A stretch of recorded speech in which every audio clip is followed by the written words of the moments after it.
আসসালামু আলাইকুম রহমতুল্লাহি ওয়াবারাকাতুহু। আলহামদুলিল্লাহ ওয়াহদা ওয়াসসালাতু ওয়াসসালামু আলা রাসূলিল্লাহ বাদ। প্রিয় দর্শক মণ্ডলী, আমরা বাউল শিল্পী আবুল সরকারের ব্যাপারটা সবাই জানি। আবুল সরকার আল্লাহ সুবহানাহু ওয়া তাআলার শানে চরম বেয়াদবিমূলক শব্দ ব্যবহার করেছে, এজন্য তাকে গ্রেফতার করা হয়েছে। যদি আবুল সরকারকে গ্রেফতার করা হয় আল্লাহর শানে চরম বেয়াদবিপূর্ণ শব্দ ব্যবহার করার কারণে, তাহলে ফরহাদ মাজহারকে কেন গ্রেফতার করা হবে না? ফরহাদ মাজহারও তো আল্লাহর শানে চরম বেয়াদবিমূলক শব্দ ব্যবহার করেছে। চলুন আমরা ফরহাদ মাজহারের একটু আমলনামা দেখে আসি। আমার হাতে দেখতে পাচ্ছেন একটি বই, নাম হচ্ছে ইবাদতনামা, লেখক হচ্ছে ফরহাদ মাজহার। আমরা এই বইয়ের 69 পৃষ্ঠা, কবিতার নাম হচ্ছে আজান, ইবাদতনামা 59। এখানে ফরহাদ মাজহার কি লিখেছেন একটু শুনুন। সে আল্লাহর ব্যাপারে বলছে, আজান নিয়ে সে কবিতা লিখেছে। তুমি কি বধির প্রভু, নাকি কানে তোলা দিয়ে থাকো? এভাবে হুঙ্কার দিয়ে 5 বার মাইক্রোফোনে কেন মুয়াজ্জিন হাঁকিতেছে?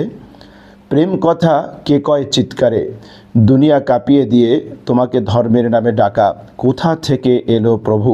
তবে কি দ্রুত শয়তানে মানুষের ডাকিতেছে অধর্মের সাজানো ময়দানে? নাউজুবিল্লাহ। প্রথমেই সে আল্লাহর সামনে ব্যবহার করেছে তুমি কি বধির প্রভু। আল্লাহকে টিটকারা করছে, আল্লাহকে ঠাট্টা করছে যে এত জোরে আজান কেন দেওয়া হচ্ছে, তুমি কি বধির, নাকি তুমি কানের তোলা দিয়ে থাকো? এভাবে হুঙ্কার দিয়ে 5 বার মাইক্রোফোনে কোনো কেন মুয়াজ্জিন হাঁকিতেছে?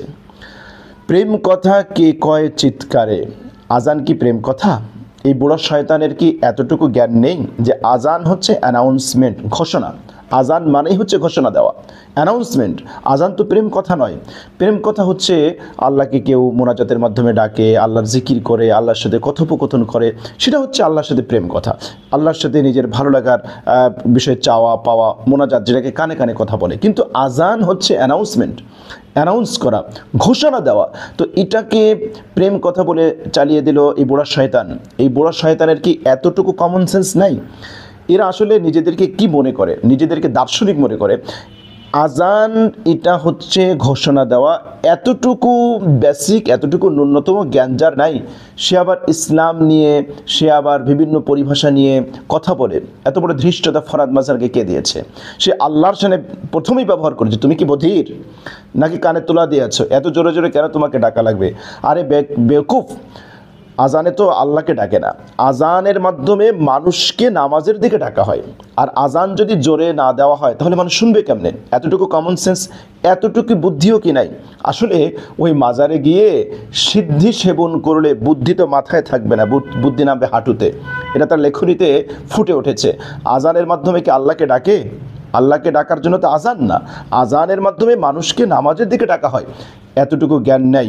আজকে আমরা একটা টপিক এখানে আলোচনা করলাম। সে আল্লাহকে বধির বলেছে, আল্লাহর সাথে কানে তোলা দেয়া এটা বলেছে, এবং আজান নিয়ে সে কটাক্ষ করেছে, কটূক্তি করেছে। এবং শেষে এই পংক্তির শেষে সে লিখেছে, তবে কি দ্রুত শয়তানে মানুষের ডাকিতেছে অধর্মের সাজানো ময়দানে। মানে এই যে মুয়াজ্জিন ডাকতেছে মানুষকে, এটাকে সে ধর্ম বলতে নারাজ, এটাকে সে শয়তান বলে আখ্যায়িত করছে।